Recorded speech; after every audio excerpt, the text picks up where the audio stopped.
Production funding for Behind the Headlines is made possible in part by the WKNO Production Fund, the WKNO Endowment Fund, and by viewers like you. Thank you. Superintendent Joris Ray on vouchers, charter schools, and much more tonight on Behind the Headlines.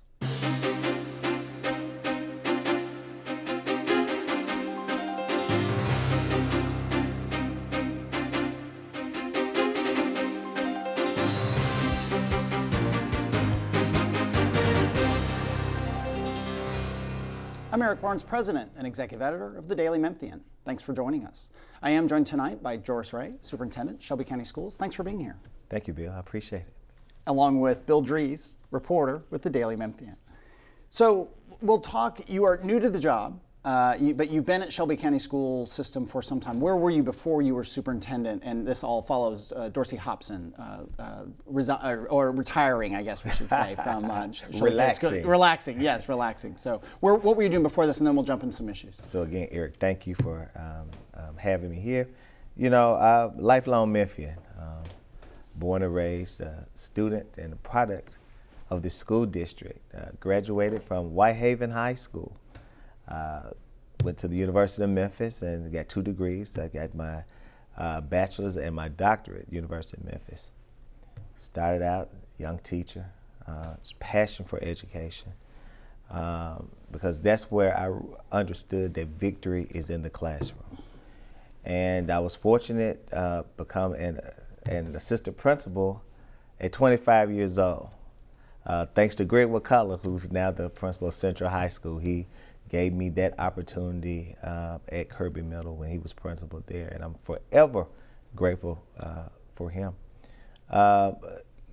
School administrator, director, district level, assistant superintendent, and chief of academic ops, my last job, and now the superintendent of Shelby County Schools. All right.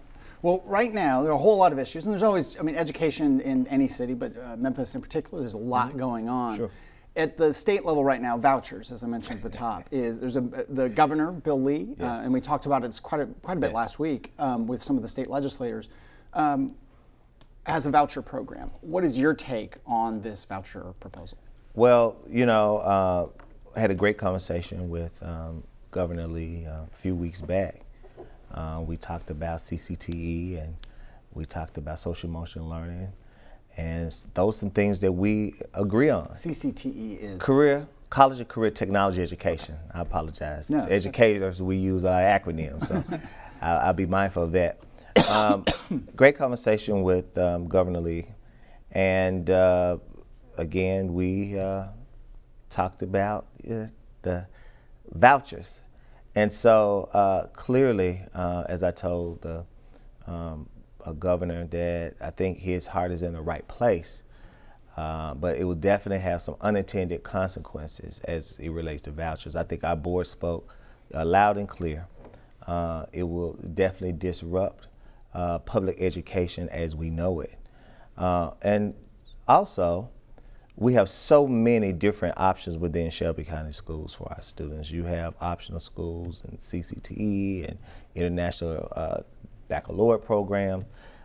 So many different options for students to take public dollars to private entities. I just do not agree with it. And just a little background on it. The voucher program, as I think it still stands, and it's moving through the legislature and gets yes. tweaked along the way, but the gist is $7,300 voucher that would go with the child to a private school. Yes. A $25 million price tag in the first year, capped at 5,000 students, then growing to 15,000 students by 2025, and could cost up to $125 million.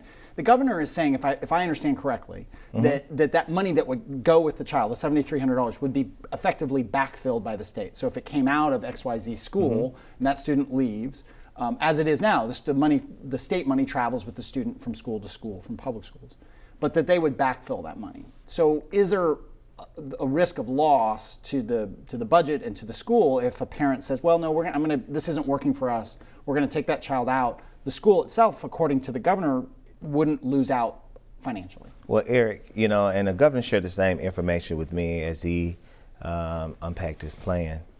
But that's this year. what about next year? What about years to come?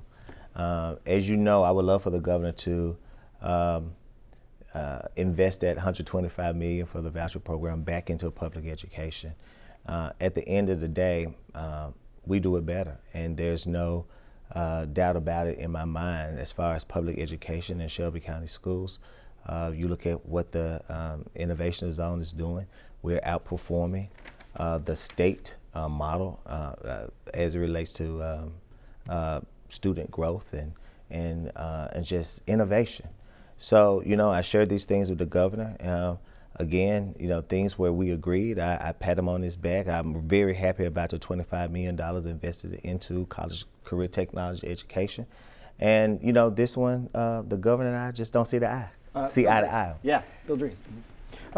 Dr. Ray, you made what I think is an important point, and that is that people who run school systems don't have a view that's just today or next week. You're always looking several years down the road because you have to plan for children who are moving through the school system. So that's an important point to you. Is the money going to be there to, in effect, as Eric said, backfill this if this program passes intact?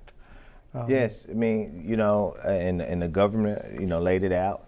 As I told him, I said, say for instance, we have 500 to 1,000 students to decide to, hey, we're going to take our dollars and go to a private entity. Then the next year is 1,000 more. Then the next year 1,000 more. Ultimately, it's 3,000 students, and you times that time, the $7,500.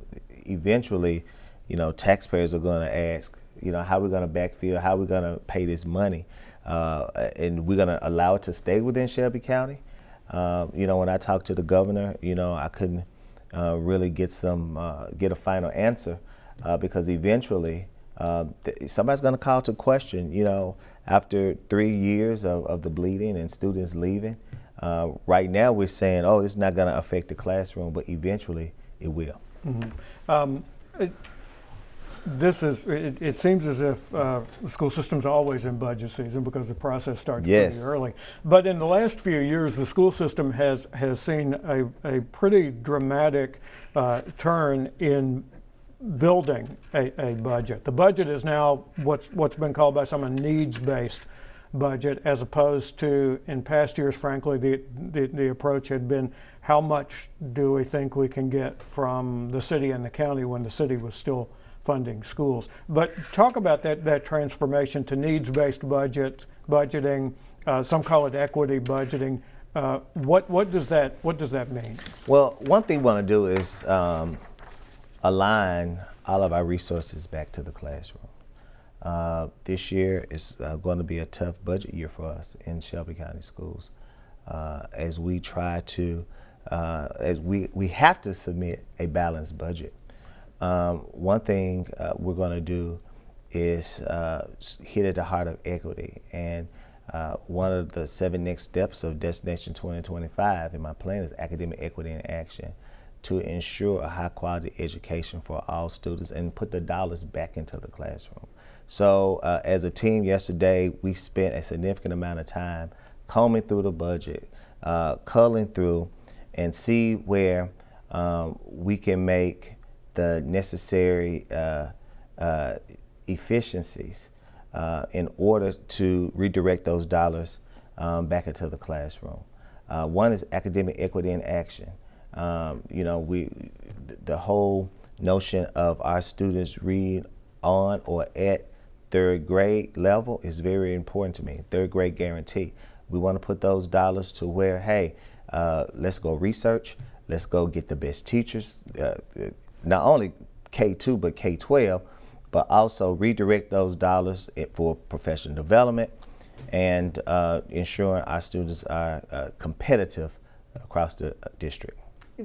You right now, I think the board is mulling a policy about whether they would hold back 2nd graders. Is that right? That don't hit the the standard, don't hit the reading level. Is that the point? And everyone, I mean, from Mayor Strickland to anyone we have on the show talking about education, virtually everyone will talk about this third grade leading. You know, if you don't hit reading, if you're not reading at grade level by second, third grade, right in that range, it sort of snowballs from there. Right. So and right now, it's 27% of third graders in Shelby County are proficient reading based on state tests, which is a 6-point jump from the previous year. But it's still only 27%. I mean, that means 3/4 of the kids aren't. That means only 1 in 5 of our students are reading at or above third grade. And it's not about holding back students. First, let me say, I don't believe in social promotion. However, I don't believe in failing students.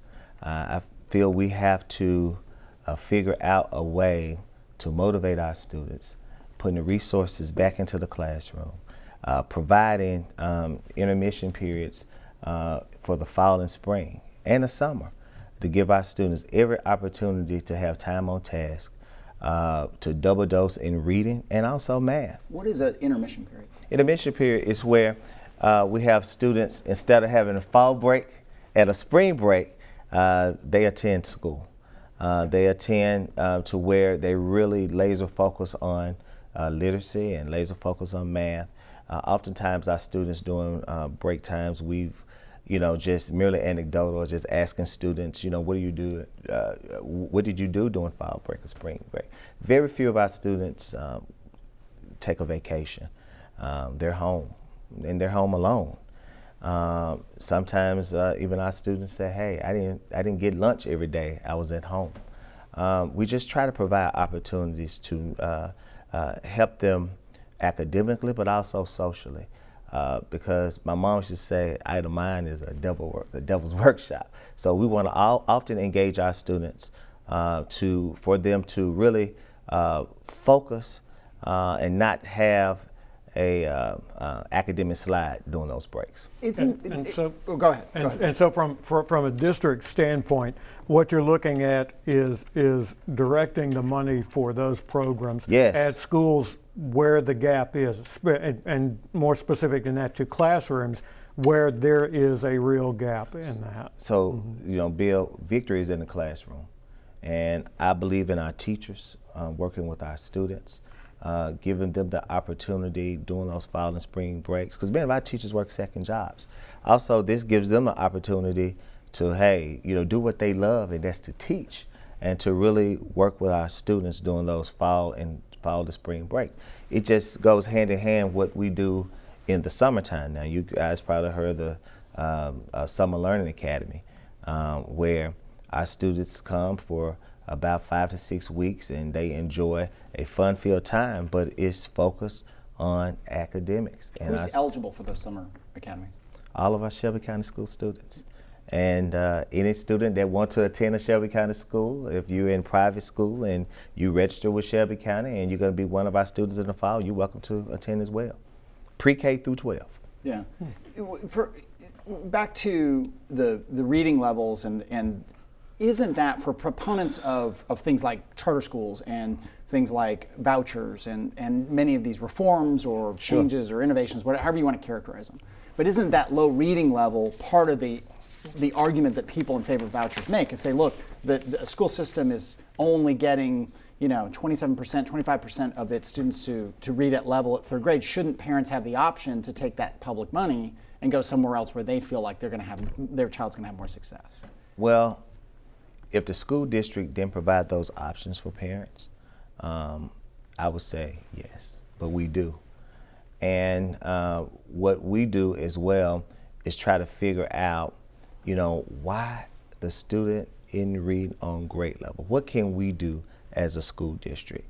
So what we've done is essentially just call it out and let's do something about it. And with the third grade guarantee, what you'll see is our teachers laser focus on each individual student, where they are, where they're performing, and really triage what's the real reason they're not reading at grade level. So one thing is phonemic awareness, phonics. Going back to some of the basic things, building that bench when they're younger and building them up. And it's one of those things that really including our parents. and getting them involved in the educational process when a student is in pre-K. We can't no longer wait and take for granted of the misuse of time during the summer and during these breaks. And also just quality teacher professional development. Yeah. You said sure. triage before I go to Bill. How do you triage a second grader, first grader, second grader, third grader, and say, that they're not at level in this sort of laser focus you're talking about needs to happen? Well, just assess the skills. And is that TN ready? Is that, what testing is that? Well, we have pre and post test. Also, our teachers are masterful in looking at students and their Lexile levels and seeing where they're performing and where they're reading, and go in and give them additional assignments, if you will. But not only that, smaller reading groups, just really focusing on what their individual student needs. Yeah. So again, I trust our teachers. Our teachers are the best. Yeah. 10 minutes left, Bill. Let's talk about the structure of the school system, because the school board's been discussing some change in attendance zones, which happen on a pretty regular basis and are also pretty regularly controversial with parents, because it does involve moving students around, changing their assignments.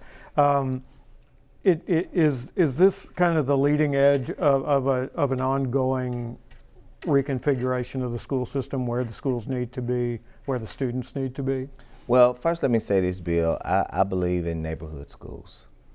I really do. I feel students should go to schools that's closest to their home. But also I believe in choice. If a parent chooses and say, hey, I like this school because it's a performing arts school, feel free. As you know, Superintendent Hobson gave me a parting gift of the footprint proposal plan. But that's something, Bill and Eric, that I really want to weigh in with the public. I really want to hear from parents, community leaders, business leaders, working with the city and county, and to really develop a footprint that's indicative of our entire Shelby County Schools portfolio. That's including charters and the Achievement School District.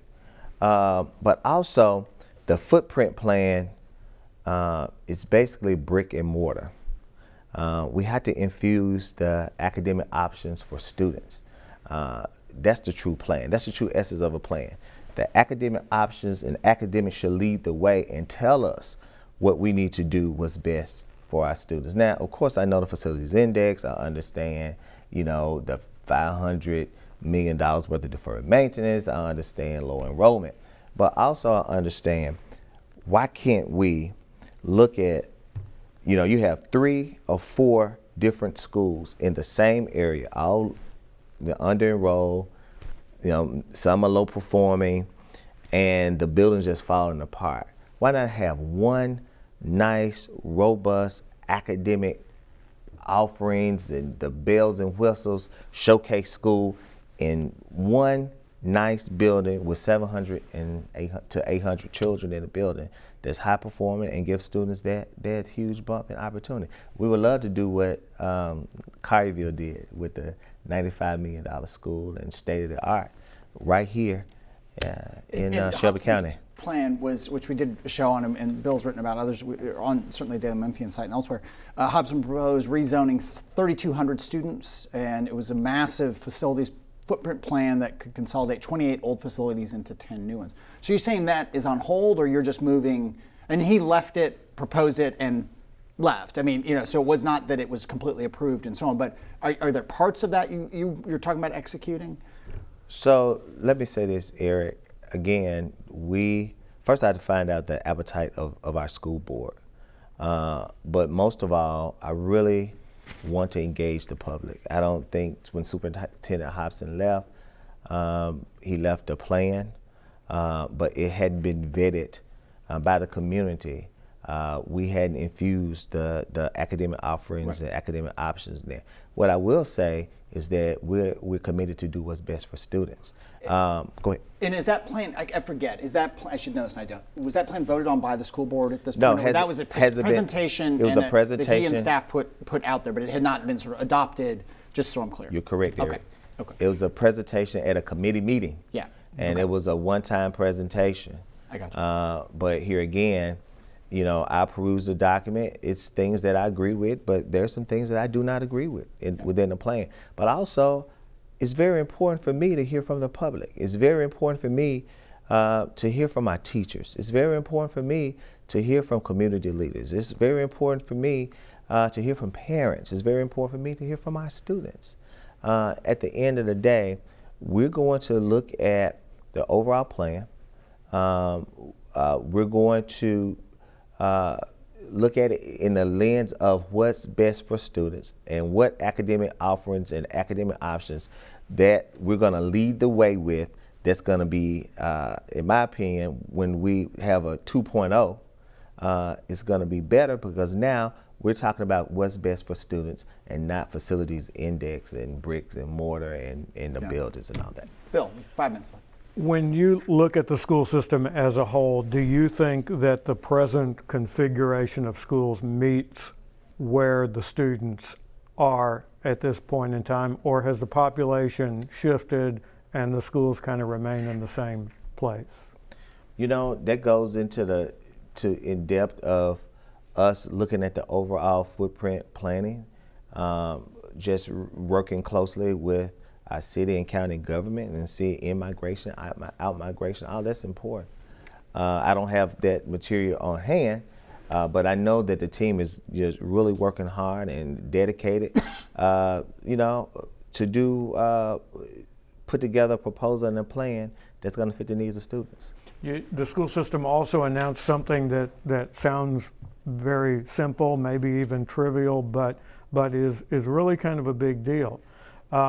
Registration has changed dramatically. Yes, the it registration process. Yes, it has. So one thing we were committed to do, we listened to parents, and one thing parents mentioned, say, hey, why do we have to continue to register year after year after year? If I know my child is in a school, why can't we automatically register them? We heard the parents and we updated our system, and this year, for the first time, no line, no wait. If your child is in a particular school and they're returning, you don't have to do anything. They just show up on the first day? They show up on the first day. Now, if you're a parent who's, moved, or what have you, or need to update some contact information or a new phone number, all they do is go in and update their information and hit submit. With just a couple of minutes left, the Gateway Charter School was shut down, I think, by Shelby County in the last year, and the state board and the state board very recently came and said not only yes, it needed to be shut down. I mean, Gateway was administration falsified grades, improperly employed uncertified teachers, awarded credits for a geometry class that did not exist, and even some other issues that the state then found on top of that. I'm not laying this at your feet. What I am saying, though, is for people, there's 60 charter schools in Shelby County. I think that does not include the ASD charters and so on. So 60 charter schools. They range, some are high performing, some people live and die by them. But from Shelby County Schools' point of view, what should be done? What do you take from the Gateway experience in terms of oversight and monitoring, or is there much you can do to prevent those kinds of circumstances? Well, let me say this, Eric, all schools should be held accountable. Whether it's traditional or charter, all schools should be high performing for our students. We have a school performance framework that we look at across the district. It talks about and looks at academic performance, suspensions, discipline, I can go on and on, attendance, taking consideration. And at the end of the day, we're gonna hold all schools accountable. Now, I do know that I would love for us to continue to partner with our charter schools, and where they need help, I would love to help them. We offer a high quality professional development. I would love for them to attend professional development and get the resources that they need to provide a quality education for our students. These are Shelby County students, whether they're in traditional school or charter school, and I just want our schools to be successful. Very briefly, the TN Ready, the state standardized testing has been, some would say, a bit of a disaster over the last few years. Are you confident that, I mean, we have a new administration, I mean, are you confident about where the state is going with TN Ready, or does it remain to be seen? Well, you know, Penny Schwinn is our new Commissioner of Education, and she understands the pitfalls that happened over the last few years. And I just want to encourage our parents and our students to do their best. And we're going to allow the state to take care of what they need to take care of as far as the test implementation. We have, actually, I misread my clock here. We have 40 seconds left. Talk a little bit about Hamilton Elementary, back to these the combinations. What's going on at Hamilton? And We're merging 2 schools in one and developing a high quality, robust academic program for the students at Hamilton K-8. And that gets that more density, the better enrollment that you're after. Yes, one building, and help with deferred maintenance, and also, most of all, we're going to provide a high quality academic programs for the students, Hamilton K-8. All right, we will leave it there. Thank you, George Ray. Thank you for being here. Thank you. I appreciate you. Absolutely. Thank you. And thank you, Bill. And thank you for joining us. Join us again next week.